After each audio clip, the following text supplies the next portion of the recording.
हर बार की तरह इस बार भी देश का मिडिल क्लास बजट से काफी उम्मीदें कर रहा है। क्या उनकी उम्मीदों पर खरा उतरेगा ये बजट? ये अपने आप में बड़ा सवाल है। बजट में टैक्स पेयर्स को मिल सकती है राहत, ये जानकारी सामने आ रही है। इनकम टैक्स स्लैब में हो सकता है बदलाव।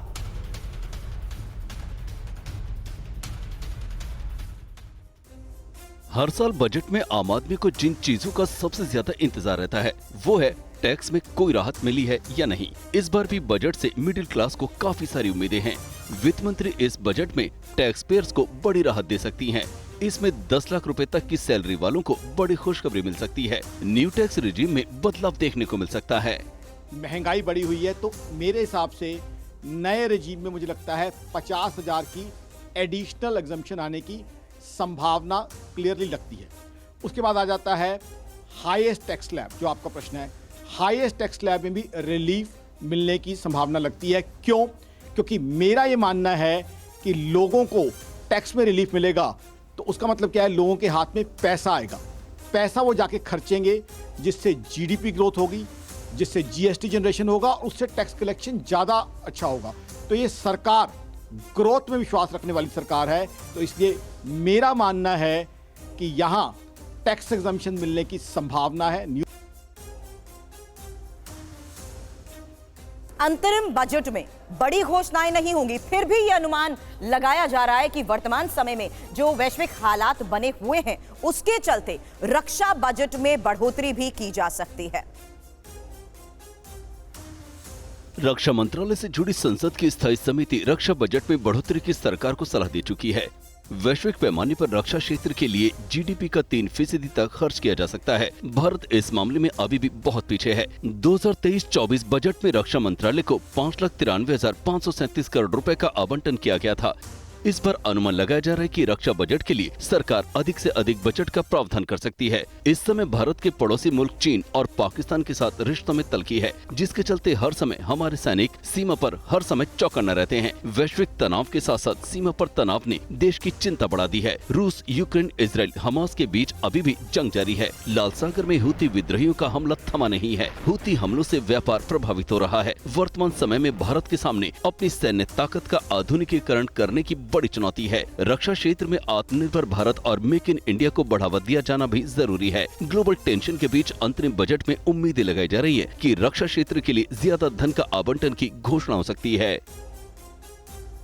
तो देखिए, चुनावी साल है 2024 का, लोकसभा चुनाव होने हैं और उससे पहले मोदी सरकार अंतरिम बजट पेश करेगी। माना यह जा रहा है कि इस बजट में कई लोक लुभावन योजनाओं का ऐलान किया जा सकता है, क्योंकि अंतरिम बजट में सरकार की अपनी रिस्ट्रिक्शंस होती हैं। उनका ध्यान रखते हुए आज इस बजट में क्या क्या प्रावधान होते हैं, इस पर सबकी नजरें होंगी। देखिए, टीवी 9 भारतवर्ष के स्टूडियो में आज ऐसा लग रहा है कि पूरी बाजार लगी हुई है। बाजार पर क्या असर होगा, और खास करके रेलवे बजट भी तो पेश होगा, तो अंतरिम बजट में रेलवे के लिए क्या हो सकता है? क्योंकि कहा यह जा रहा है कि 3 लाख करोड़ के पार जा सकता है रेलवे का बजट, यानी अच्छा खासा इजाफा हो सकता है। तो रेल यात्रियों के लिए क्या वाकई आज का बजट एक बड़ी खुशखबरी लाने वाला है? क्या होगा, ये देखना महत्वपूर्ण होगा।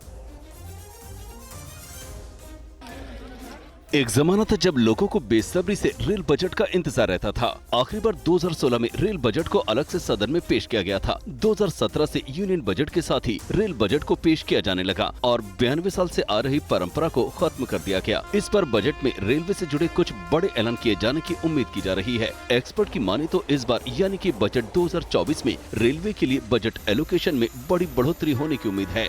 2024-25 में रेलवे का बजट 3 लाख करोड़ पार जा सकता है, यानी कि पिछले बजट की तुलना में 25% का इजाफा होने की उम्मीद है। 2023 में रेलवे को 2.40 लाख करोड़ का फंड एलोकेट किया गया था।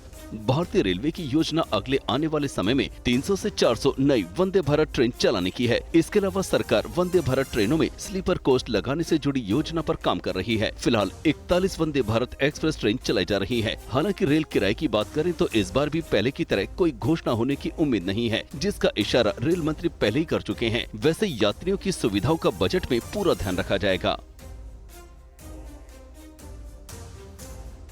तो विकास के लिए इस बजट में क्या रोड मैप होगा, इसको लेकर आपको बता दें अर्थशास्त्री के साथ थोड़ी देर में TV9 भारतवर्ष के स्टूडियो में चर्चा होगी। और बजट का मुख्य उद्देश्य क्या लोकसभा चुनाव और विकास की गति में संतुलन बनाना होगा, इसको लेकर करेंगे राजनीतिक आर्थिक एक्सपर्ट के साथ चर्चा। और बजट में किस तरीके से ऐलान किए जाते हैं, किसानों पर फोकस होगा तो जाहिर सी बात है कृषि एक्सपर्ट के साथ भी चर्चा होगी। लेकिन कंज्यूमर्स को ध्यान में रखते ही, भले ही समीर आपके पास स्टूडियो में इस वक्त कंज्यूमर से जुड़ी चीजें हैं, लेकिन क्या सस्ता होगा क्या महंगा होगा, इस पर सबकी नजर हमेशा बनी रहती है। और इस लिहाज से यह देखना होगा कि इस बजट में किस तरीके से अलग अलग वर्ग पर भी फोकस किया जा रहा है, और गरीब, महिला हो, विकास के साथ साथ युवा इसमें कैसे शामिल हो सकते हैं, जिसका जिक्र हम जानते हैं कि प्रधानमंत्री नरेंद्र मोदी की तरफ से भी बार बार किया जाता है। ऐसे में युवाओं के लिए क्या खास रह सकता है इस बजट में, इस पर भी सबकी नजर रहेगी। प्रधानमंत्री नरेंद्र मोदी बार बार कहते रहे हैं कि उनके लिए सिर्फ यही 4 जातियां हैं जिसमें देश के युवा भी शामिल हैं। ऐसे में सरकार से ये उम्मीद भी है कि वो युवाओं में बेरोजगारी को लेकर विपक्ष की आलोचना पर ध्यान देगी, बुनियादी ढांचे पर भारी खर्च को जारी रखेगी, जबकि विदेशी और घरेलू निर्माताओं को प्रोत्साहन के जरिए निवेश करने के लिए लुभाने की कोशिश करेगी।